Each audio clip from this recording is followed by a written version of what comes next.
તાલુકા પ્રમુખ ચંદર ગાવિત જેવું નામ તેવું કામ પોતાના ગામની ગ્રાન્ટ પોતાના વિકાસમાં લગાવી ડાંગ જિલ્લાના વઘઈ તાલુકા પંચાયત વિસ્તારમાં ગરીબ અને આદિવાસી પરિવારોના વિકાસના બદલે સત્તા પર બેસેલા લોકોના વ્યક્તિગત વિકાસના આક્ષેપો ઉઠતા જોવા મળી રહ્યા છે।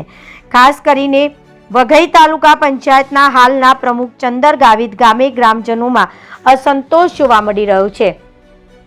મળતી માહિતી મુજબ વઘઈ તાલુકા પંચાયતના પ્રમુખના નિવાસસ્થાન પાસે પેવર બ્લોકની કામગીરી તેમજ પોતાના ખેતરમાં ચાલતી પોલ્ટ્રી તરફ સીસી રસ્તાનું કામ હોવાનું ચર્ચાઈ રહ્યું છે, જ્યારે અનેક ગામોમાં હજુ પણ રસ્તા, પાણી અને મૂળભૂત સુવિધાઓનો અભાવ છે। ત્યારે આ પ્રકારની કામગીરીને લઈને લોકોમાં સવાલો ઉઠી રહ્યા છે। આ ઉપરાંત ગામના લોકોને ફાળવવામાં આવતું જાહેર શૌચાલય પણ ગામમાં બનાવવાના બદલે પ્રમુખના આંગણે બનાવવામાં આવ્યું હોવાના આક્ષેપો સામે આવ્યા છે, જેના કારણે સરકારી યોજનાઓનો લાભ ખરેખર જરૂરિયાતમંદ લોકોને મળે છે કે નહીં તે અંગે ચર્ચા શરૂ થઈ છે।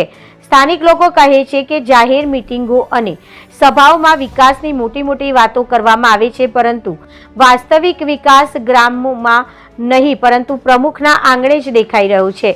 હવે લોકોની માંગ કરી રહ્યા છે કે સમગ્ર મામલે સંબંધિત તંત્ર દ્વારા નિષ્પક્ષ તપાસ કરવામાં આવે અને જો કોઈ ગેરરીતિ સામે આવે તો જવાબદાર સામે કાયદેસરની કાર્યવાહી કરવામાં આવે।